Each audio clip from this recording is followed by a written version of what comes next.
Before we dive in, let us know in the comments what time it is and where you're watching from. Now, let me tell you a story that will break your heart and heal it at the same time. The night was heavy inside St. Mary's Hospital. The walls were polished white, the air smelled of disinfectant, and machines hummed softly in the background. But nothing could cover the sound that echoed down the halls, the desperate, soul-piercing cries of a newborn baby. For 2 long days, those cries hadn't stopped. Nurses in blue scrubs hurried in and out of the room, their faces pale, their hands trembling. They tried everything. Warm bottles of formula, gentle rocking, lullabies whispered through tired lips, even the newest monitors and soothing machines. But the baby screamed and screamed, his tiny fists curled tightly, his face burning red, his cries echoing like heartbreak in every corner of the ward. Some babies cry because they're hungry, some cry because they're cold. But this cry, this was different. It wasn't just loud, it was grieving. And standing in the corner of the room, pacing helplessly with hollow eyes and trembling hands, was Jonathan Pierce. To the outside world, he was untouchable. A millionaire who built steel towers that touched the sky, a man who signed contracts with a single stroke of his pen, who controlled the city's skyline. But here, in the harsh light of the hospital, he wasn't powerful. He wasn't untouchable. He was a man on the edge of breaking. His navy suit was wrinkled and stained from 2 sleepless nights. His polished shoes scuffed. His strong shoulders slumped. He looked like a statue ready to crumble. Why can't anyone stop this? Jonathan's voice cracked as he turned toward the nurses. His hands shook and his throat burned from shouting. You're supposed to be the best hospital in the city. Why can't you help my son? The room went quiet. No one dared answer at first. Finally, a young nurse with curly hair stepped forward, her own eyes glistening. Her voice trembled. Mr. Pierce, his vitals are fine. He's breathing. He's feeding. But he's grieving. Jonathan's jaw clenched. His chest tightened. He's a baby. He doesn't even understand what that means. But deep inside he knew. He didn't want to admit it, but he knew. Just 2 days earlier, his wife Elena, the woman who had brought warmth into his cold, sharp world, had slipped away during childbirth. One moment her laughter filled the delivery room, her hand clutching his, her eyes shining with courage. The next moment, silence. Jonathan still heard the words echoing from the doctor's mouth. We tried everything. I'm so sorry. His Elena was gone. And now, their son cried as though his tiny body already understood the loss. Another nurse whispered softly, almost apologetically. Babies feel what's missing, sir. He knows she isn't here. Jonathan's knees nearly gave out. He gripped the edge of a chair, his knuckles white. He would have traded every skyscraper, every deal, every cent of his fortune just to stop that cry, to bring his wife back, to give his son the comfort he so desperately needed. But money couldn't buy peace. Not here. Not tonight. The baby screamed louder, his tiny body shaking. Jonathan covered his face with his hands. He wanted to be strong. He wanted to protect his son. But he didn't know how. And then, something unexpected happened. From the far end of the corridor, faint footsteps echoed. Slow, dragging, uneven. Not the brisk stride of a doctor, not the hurried steps of a nurse. These footsteps carried weariness.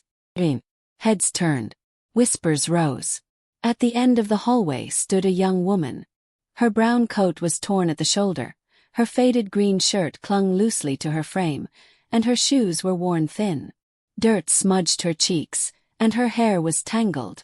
She looked completely out of place in the spotless, sterile brightness of the hospital. But her eyes were locked on the crib. A nurse gasped. Her. What's she doing here? Another whispered. Isn't she homeless? Who let her in? Jonathan's grief twisted into anger. His face hardened. Security, he barked. Get her out of here. But the woman didn't move. Her shoulders trembled, her lips quivered, yet her gaze never left the screaming baby. And then, with a voice that carried both pain and certainty, she spoke words that silenced the entire hall. "He's not crying because he's sick. He's crying because she's not here." Jonathan froze. The words cut through him like a knife.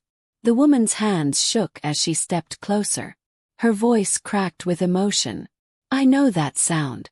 6 months ago my little boy cried the same way. Not because he was hungry, not because he was sick, but because he just wanted me close." Her breath caught. Tears welled in her eyes, streaming down her dirt-streaked face. And when he died, that silence was worse than the screaming. The hallway went still. Nurses turned away, their hearts heavy. Even the hum of the machines seemed to fade beneath the weight of her confession. Jonathan's lips parted, his throat dry. You lost a baby." The woman nodded, barely whispering. 6 months ago. Pneumonia. I had nothing, no money, no help. I held him until he couldn't breathe anymore. And now, every time I hear a cry like that, it tears me open again." Her eyes softened as she looked at Jonathan's son. "Let me hold him, please. I can help." Jonathan's heart pounded. Fear clawed at him. This was a stranger. Homeless woman. Could he trust her? What if something went wrong? What if she hurt him? But then he looked at his baby, screaming until his tiny body trembled. The cries pierced deeper than his doubts. His son was suffering. And for the first time, Jonathan didn't know what else to do. With trembling hands, he gave a small, hesitant nod. The nurse hesitated, then stepped aside. The woman approached, her hands trembling as she reached for the baby. And Jonathan held his breath. The room grew heavier as the woman stepped closer to the crib. Every pair of eyes followed her. Nurses, doctors, even visitors who had paused in the hallway. The baby's cries were still sharp, cutting through the silence like a blade, but something about this woman's presence made time slow down. Her coat was frayed, her shoes nearly falling apart. She looked like someone the world had passed by, someone invisible. But in her trembling hands, there was a tenderness, a longing that no one could ignore. Jonathan's heart raced. Every muscle in his body wanted to pull back, to protect his son from this stranger. But another part of him, buried beneath his fear, felt something different. Something he didn't want to admit. The woman leaned over the crib.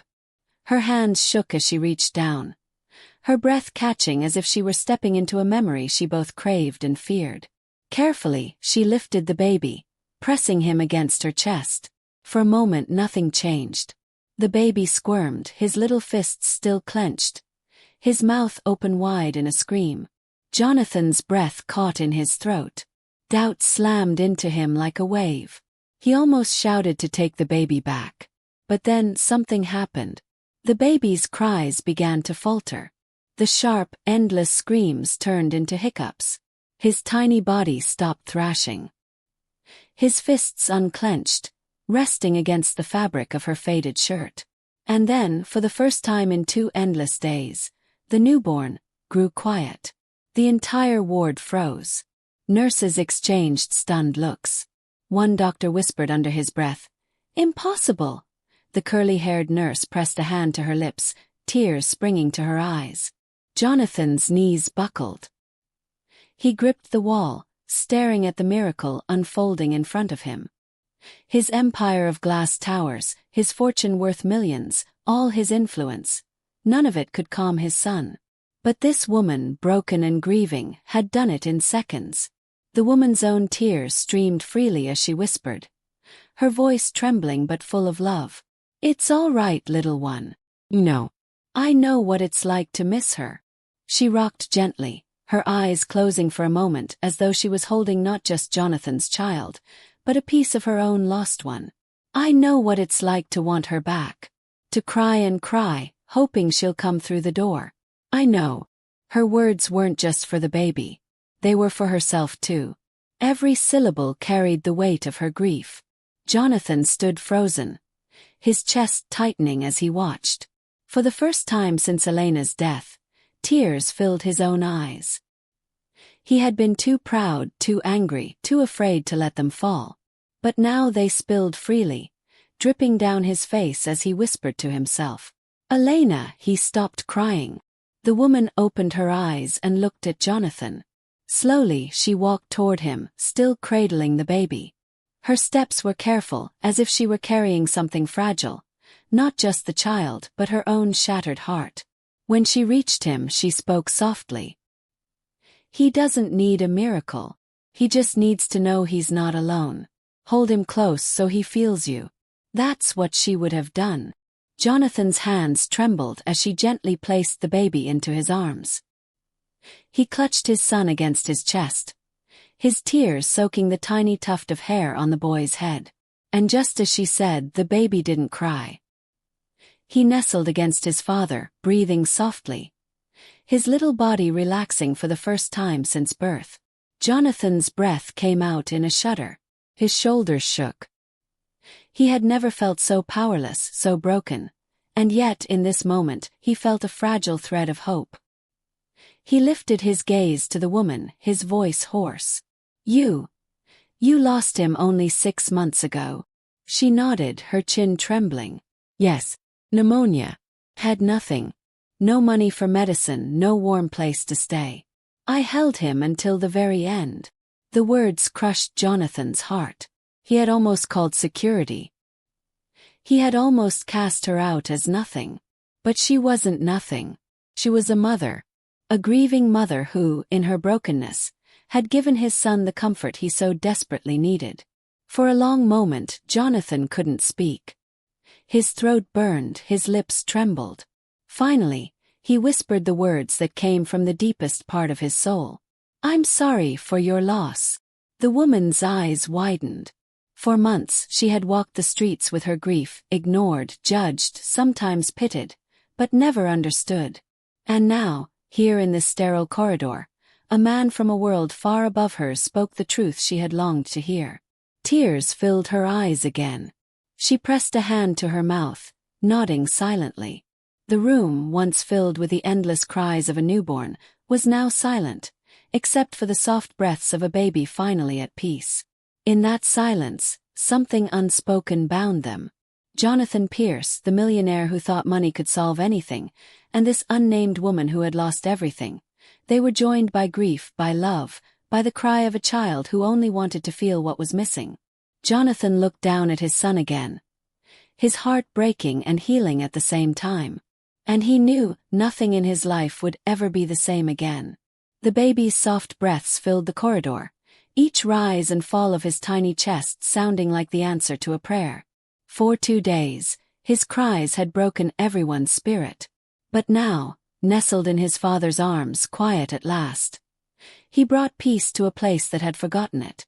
Jonathan Pierce held him close, pressing his lips against the boy's soft hair. Tears streaked down his cheeks, falling onto the small bundle in his arms. His empire of steel towers, his fortune built from years of ambition, all of it seemed meaningless compared to this moment. And still, he couldn't take his eyes off the woman who had made it possible. She stood quietly now, her shoulders heavy beneath the tattered brown coat, her face streaked with tears and dirt. Yet there was something noble in her posture, something unshakable in her grief. She wasn't just a stranger anymore. She was a mother who had poured the last drops of her love into a child who wasn't hers, because she could no longer give it to her own. Jonathan stepped closer, rocking his son gently as he spoke. "What's your name?" Her eyes flickered with hesitation before she answered. "Naomi. Naomi Carter." He nodded slowly, holding her name in his heart like a fragile gift. "Naomi, I don't know how to thank you." Her lips trembled into the faintest smile. "You don't need to. Just love him. That's all he needs." Her voice cracked, the pain of her own loss spilling through every word. Jonathan's chest ached as he listened. For months, she had carried grief alone, invisible to a world too busy to care. Yet here she was, saving his son. Saving him. A thought struck him, a truth he could no longer ignore. "If you hadn't come in tonight," his voice faltered, "I don't know what would have happened." Naomi shook her head gently, brushing away a tear. You would have found your way. Fathers do. But sometimes it takes two broken hearts to remind each other how to keep going. The words landed deep inside him, cutting and healing at the same time. Jonathan looked down at his son again. The baby's tiny fist rested against his chest, as though clinging to him. For the first time, Jonathan realized he wasn't just holding his child. He was holding his promise, to love him enough for both himself and Elena. He swallowed hard, then lifted his gaze back to Naomi. I can't let you walk away like this. You gave me more than I can repay. You gave my son peace. Naomi lowered her eyes, shaking her head. I didn't do it for thanks. I did it because I know what it feels like to be alone. And no child should feel that. Not if someone can help. The silence that followed was thick with emotion. Doctors and nurses stood frozen, some wiping tears from their own eyes. They had witnessed something more powerful than medicine that night, the healing born of shared grief. Jonathan stepped forward, his son resting peacefully against him. His voice softened but carried the weight of a vow. Naomi, you'll never be alone again. Her head jerked up, her eyes wide with shock. She opened her mouth to speak, but no words came. For the first time in months, hope flickered in her eyes. Faint, fragile, but real. Jonathan didn't know what the future held. He didn't know how he would balance his empire with fatherhood, how he would survive his own grief, or how Naomi would fit into the life ahead. But he knew one thing for certain. They were no longer strangers. They were bound by something greater than circumstance. Bound by grief. Bound by love. Bound by the cry of a child who had called out for what was missing, and had been answered. The night at St. Mary's Hospital ended not with despair, but with a fragile light. And sometimes that's all it takes to begin again. This story reminds us that healing doesn't always come from wealth, power, or even medicine. Sometimes it comes from compassion, from the broken helping the broken. If this story touched your heart, don't scroll away. Share it with someone who needs hope today. And before you go, remember to like this video, leave your thoughts in the comments, and subscribe for more powerful, true stories that move the soul. Because sometimes, the stories we share are the ones that heal us most.